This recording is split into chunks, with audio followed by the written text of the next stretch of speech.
नमस्कार, स्वागत है एक बार फिर से आप सभी का ज्ञान परंपरा में। आज हम अध्ययन करेंगे छत्रपति शाहू जी महाराज विश्वविद्यालय के बीएड सेकेंड ईयर के paper third educational leadership and management के बारे में। आप सभी की बार बार डिमांड आ रही है कि इस पेपर के बारे में भी एक वीडियो आपको दिया जाए। तो सबसे पहले तो हम इस बात के लिए आप सभी को धन्यवाद देते हैं कि आपने हमारे वीडियोस को लाइक किया है।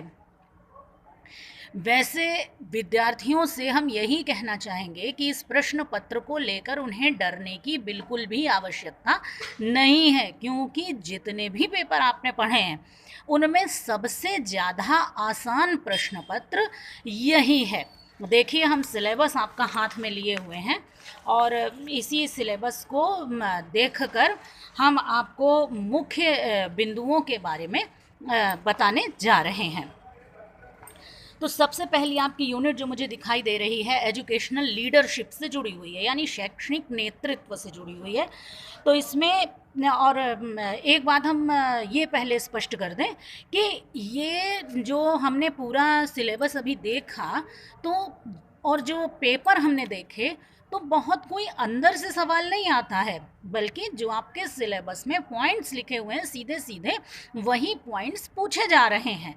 तो जो ये एजुकेशनल लीडरशिप है तो सबसे पहले यही पूछा जाएगा कि ये है आखिर क्या, इसका मीनिंग क्या है, इसके फंक्शंस क्या हैं, इसके टाइप्स क्या हैं। तो शैक्षणिक नेतृत्व होता क्या है? नेतृत्व हर जगह ज़रूरी होता है। कोई भी कार्य आप करने चलते हैं, यहाँ तक कि घर में भी अगर किसी कार्यक्रम का आप आयोजन करते हैं तो एक व्यक्ति ऐसा होता है जो इनिशिएटिव लेता है, वो चाहे आपके फादर हों, आपकी मदर हों, आपके ग्रैंडफादर हों, यानी वो नेतृत्व संभालता है और फिर वो कार्य करना आगे आगे शुरू करता है और फिर बाकी लोग उसका अनुसरण करते हैं। देश के नेतृत्व की बात करें तो वहाँ भी वही बात है, वो राजनीतिक बात हो गई नेतृत्व की।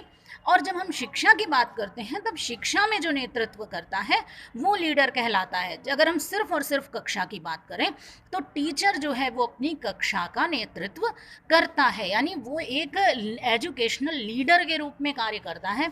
इसलिए शिक्षा के क्षेत्र में एजुकेशनल लीडरशिप को समझना महत्वपूर्ण हो जाता है, क्योंकि आने वाले समय में आप सभी लोग ही टीचर बनेंगे, अपनी कक्षा को ध्यान देंगे, उसका नेतृत्व करेंगे। आप ही लोग और आगे चलकर प्रिंसिपल या एडमिनिस्ट्रेटर्स बनेंगे, तो आप ही लोग नेतृत्व करेंगे आगे जो शिक्षा व्यवस्था चलेगी उसका। तो अब आप समझ गए होंगे कि लीडरशिप होती क्या है। और लीडरशिप में ज़्यादातर बातें महत्वपूर्ण होती हैं कि दो तरह के लीडर्स होते हैं, या तो वो डेमोक्रेटिक होते हैं या वो ऑटोक्रेटिक होते हैं। तो डेमोक्रेटिक लीडर्स जो होते हैं वो अपने जो अधीन लोग होते हैं या जिन लोगों का नेतृत्व कर रहे हैं उन्हें महत्व देते हैं, उनकी राय का स्वागत करते हैं। और जो ऑटोक्रेटिक होते हैं वो अपनी इच्छा के अनुसार कार्य करते हैं। तो अच्छा नेतृत्व उसे माना जाता है जिसमें सभी की राय, सभी के विचारों को साथ में लेते हुए आगे बढ़ा जाए। तो सीधा सवाल आपका आएगा, क्या एजुकेशनल लीडरशिप से आप क्या समझते हैं, इसके फंक्शंस क्या। अब आप जब लीडरशिप समझ गए तो आप सारी बात समझ गए होंगे। अब उसके फंक्शंस क्या हैं, टाइप्स क्या हैं। इसके बाद आता है important qualities of effective leader. एक अच्छा लीडर कौन है? सीधी सी बात है, एक अच्छा लीडर वो है जो सबको साथ लेकर चल पाए, उसमें ऐसी क्षमता हो। केवल अच्छा कार्य करने वाला अच्छा लीडर नहीं होता है, या अच्छा लीडर वो होता है जो अपने कार्य में तो दक्ष हो ही, साथ में उसमें सामाजिकता का भी गुण हो, जिससे कि सभी लोग प्रसन्नता पूर्वक कार्य करें। काम हर कोई करवा लेता है। आप एक फैक्ट्री भी चला रहे हैं तो प्रोडक्शन होता रहेगा, प्रोडक्शन मशीनों से भी हो जाएगा, लेकिन जब वहाँ के कर्मचारी आनंद पूर्वक कार्य करते हैं, यानी अपने कार्य को ही इंजॉय करने लगते हैं, तो प्रोडक्टिविटी मैक्सिमम पॉसिबल होती है। तो अच्छा लीडर वो होता है जो काम तो कराए लेकिन साथ में कर्मचारियों के उत्साह को भी बनाए रखे। तो शिक्षा के क्षेत्र में भी एक अच्छा नेतृत्व करता वही है जो कि सभी को प्रोत्साहित करते हुए, अगर प्रिंसिपल है तो वो सभी टीचर्स को प्रोत्साहित करते हुए अपने कार्यों को संपन्न करे, सभी विद्यार्थियों को प्रोत्साहित करते हुए कार्य संपन्न करे। अगर टीचर है, अगर क्लासरूम में बात की जाए तो एक अच्छा अध्यापक एक अच्छा लीडर कहलाएगा जब वो अपने सभी बच्चों को, कुछ बच्चे कमज़ोर होते हैं, कुछ बच्चे पढ़ने में अच्छे होते हैं, कुछ खेलने में अच्छे होते हैं, सभी को साथ लेते हुए अपने शैक्षणिक कार्यों का संपादन करे। इससे आसान पेपर तो दूसरा कोई है नहीं, इसमें डरने की बिल्कुल भी बात नहीं। अगर आप एक अच्छी किताब से रीडिंग भी कर लेंगे तो सारे सवालों के जवाब आप एक ही दिन में लिख पाएंगे। तो यानी सीधे सवाल आ सकता है, आप एजुकेशनल लीडरशिप का क्या मीनिंग है, उसके कार्य क्या हैं, उसके प्रकारों पर प्रकाश डालिए। उसके बाद आ सकता है कि इम्पॉर्टेंट क्वालिटीज़ इफेक्टिव लीडर की, शॉर्ट क्वेश्चन में आप ये सब डाल सकते हैं। उसमें व्यक्तित्व अच्छा होना चाहिए, सामंजस्य की भावना होनी चाहिए, उसमें लोकहित की भावना होनी चाहिए, जिस कार्य को वो करना चाह रहा है उसमें उसकी कुशलता होनी चाहिए, सामाजिकता का गुण होना चाहिए, समन्वय की भावना होनी चाहिए, ये सारी चीज़ें, एक अच्छी टीम का निर्माण करने का गुण होना चाहिए, ये सब चीज़ें होनी चाहिए।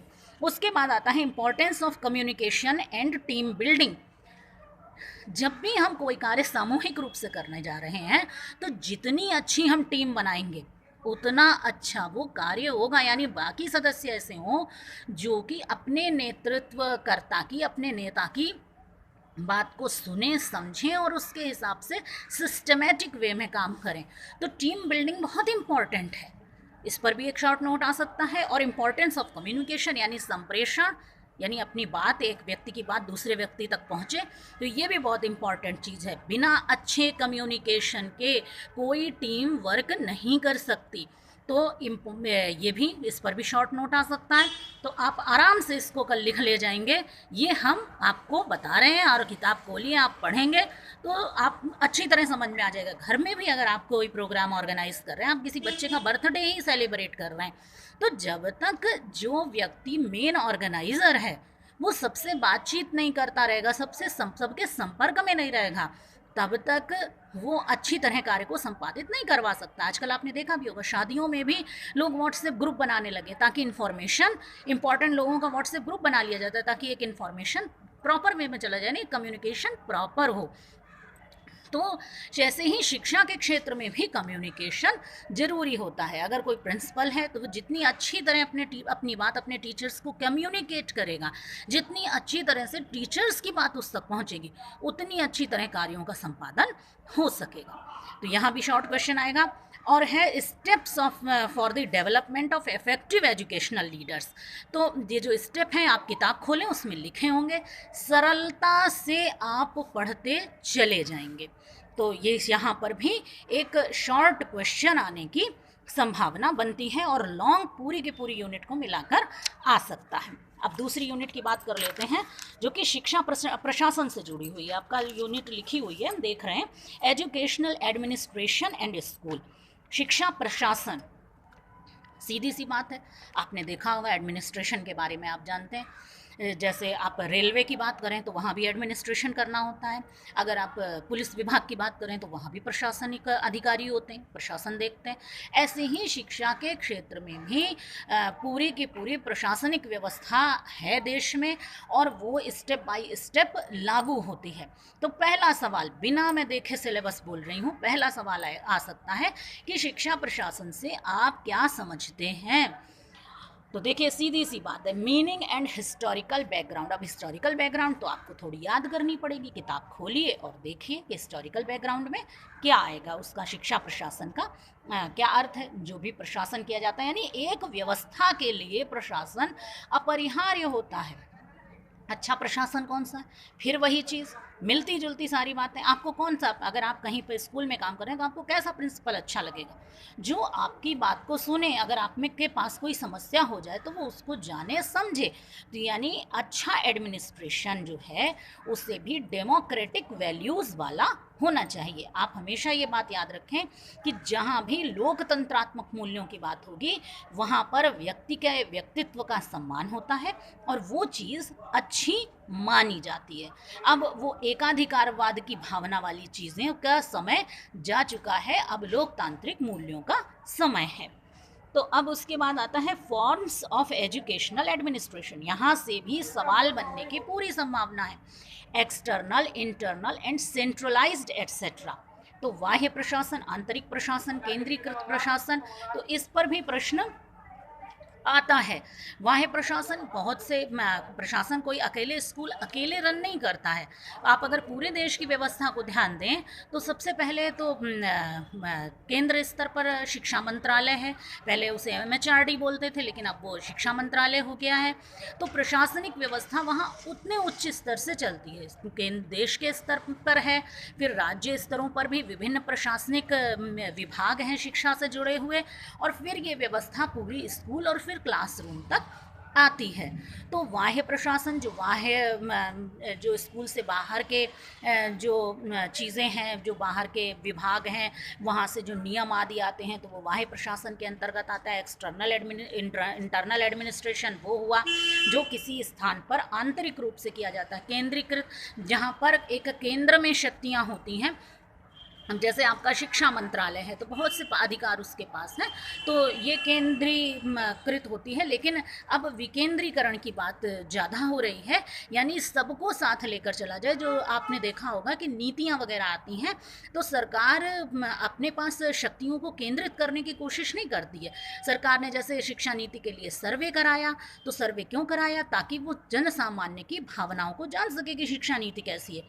तो यानी कि हमारे यहाँ पर दोनों बातों को महत्व दिया जाता है। केंद्रीकृत प्रशासन भी है और साथ ही साथ विकेंद्रीकरण की भावना को भी उसमें स्थान है। उसके बाद आप देखिए qualities of good educational administration, हमने अभी बातें बताई, इस पर भी नोट क्वेश्चन तो हर पॉइंट पर बन रहा है, लेकिन आसान बहुत है। प्रशासन, आप अच्छे प्रशासन की विशेषताएं तो हमने बता दिया। अच्छा प्रशासन ये है कि सबको साथ लेके चला जाए। शिक्षा नीति अभी हमने आपको बता दिया कि शिक्षा नीति सरकार ने बनाई, और शिक्षा नीति कैसी बनाई कि सबसे पूछा, बार बार लोगों से राय मांगी, समय दिया। तो यानी कि अच्छा जो एडमिनिस्ट्रेशन होता है वो अपने अधीनस्थों को महत्व देता चलता है। तो आप इस पर भी एक क्वेश्चन तैयार करें। Educational administration at central and state level. अब ये चीज़ आपको याद करनी होगी। जो विभिन्न स्तर की शिक्षा के क्षेत्र में प्रशासनिक संस्थाएं हैं, तो इनके नाम और इनके बारे में, उनके वो क्या कार्य करती हैं, ये तो भाई आपको याद करना पड़ेगा। Administration of primary, secondary and university education, तो ये भी चीज़ भाई आपको याद करनी पड़ेगी। अब जैसे प्राइमरी क्षेत्र को देखने के लिए बेसिक शिक्षा विभाग है, ऐसे ही सेकेंडरी लेवल पर व्यवस्था है, यूनिवर्सिटी लेवल पर भी कुलाधिपति होते हैं, कुलपति होते हैं, वाइस चांसलर वगैरह होते हैं। उसके बाद आप यूनिवर्सिटी में देखिए तो विभिन्न विभागों के हेड्स होते हैं, डीन्स होते हैं। तो ये सारी व्यवस्था है। तो अगर ये क्रम आप याद कर पाते हैं बहुत अच्छा है। आप एक फ्लो चार्ट बनाकर अपना उत्तर लिख सकते हैं। तो मुझे लगता है ये दोनों यूनिट्स आपकी समझ में आ गई होंगी, एजुकेशनल लीडरशिप की और एजुकेशनल एडमिनिस्ट्रेशन की। बहुत अलग चीज़ नहीं है, आप अपने आसपास देखिए। आप आज तक स्कूल में पढ़े हैं, आप में से बहुत से लोगों ने टीचिंग की होगी, तो ये एडमिनिस्ट्रेशन और लीडरशिप आप समझ गए होंगे। एक अच्छा, बहुत से बच्चे होते हैं एक टीचर को बहुत ज़्यादा लाइक करते हैं, यानी कि उसमें लीडरशिप की क्वालिटीज़ होती हैं, यानी लोग उसे ज़्यादा पसंद करते हैं। और कुछ टीचर्स से बच्चे डरते हैं, दबते हैं, तो यानी उसे एक अच्छा लीडर नहीं माना जा सकता। और ऐसे ही वो प्रशासन जहाँ पर जो कार्य करने वाले कर्मचारी आदि हैं, उनसे अगर एडमिनिस्ट्रेटर से वो डर रहे हैं, यानी वो एडमिनिस्ट्रेटर अच्छा लीडर नहीं है। अगर वो अपनी बात, अपनी समस्या खुलकर रख पा रहे हैं, अपने विचार दे पा रहे हैं, तो वो एक अच्छा एडमिनिस्ट्रेशन माना जाएगा। तो आप ये भी समझ में होंगे कि लीडरशिप और एडमिनिस्ट्रेशन है क्या और उसमें संबंध क्या है। अब अगली यूनिट आती है एजुकेशनल सुपरविज़न की। सुपरविज़न क्या है, क्यों किया जाता है? आप जानते हैं सुपरविज़न करना कोई नई चीज़ नहीं है, हिंदी में पर्यवेक्षण। इससे जिस भी चीज़ का कोई सुपरविज़न करता है, क्यों करता है? सुधार करने के लिए, उससे सुधार संभव होता है। कमियां निकालना सुपरविज़न का उद्देश्य नहीं है। सुपरविज़न का उद्देश्य है सुधार करना। जैसे घर में अब इतनी सारी हमारे गर्ल्स स्टूडेंट हैं, अगर माँ आपको घर में कोई चीज़ बनाना बताती है और फिर वो किचन में नहीं जाती, आप सब करके रख लेते हैं और फिर वो देखने आती, यानी वो सुपरविज़न करने आई। किस लिए? अपनी बेटी में कमियां निकालने के लिए नहीं, बल्कि ये देखने के लिए कि हमारी बेटी ने काम किया तो नई है, अभी सीख रही है, तो और अच्छा क्या बता दें जिससे उसमें सुधार हो। तो बस एजुकेशनल सुपरविजन भी जब शिक्षा के क्षेत्र में होता है, हर स्तर पर होता है, कि जो शिक्षा के जितने एस्पेक्ट्स हैं उन सब में सुधार किया जा सके, और इससे लाभ किसको मिलता है? अंततोगत्वा लाभ विद्यार्थियों को मिलता है, सहायता इससे शिक्षकों को भी मिलती है, और जो प्रशासनिक क्षेत्रों पर भी लोग होते हैं उन्हें भी मिलती है, कि जो जब कोई सुपरविज़न करता है तो वहाँ पर देखता है, और देखने के बाद कहाँ क्या कमी रह गई है उसके बारे में सुझाव देता है। तो यानी सुपरविज़न कोई ऐसी प्रक्रिया नहीं है जो भयभीत करने वाली हो, बल्कि सुपरविज़न जो है वो मार्गदर्शक प्रक्रिया है जिसके द्वारा हर क्षेत्र में इम्प्रूवमेंट पॉसिबल हो। तो सीधा सा है, इसमें भी यही सवाल आएगा कि सुपरविज़न का, एजुकेशनल सुपरविज़न का अर्थ क्या है। हम देख रहे हैं इसमें meaning, need and scope of educational supervision. तो उसका अर्थ क्या है, उसकी आवश्यकता क्या है, आप समझ ही गए क्या आवश्यकता है, स्कोप क्या है, कहाँ कहाँ पॉसिबल है।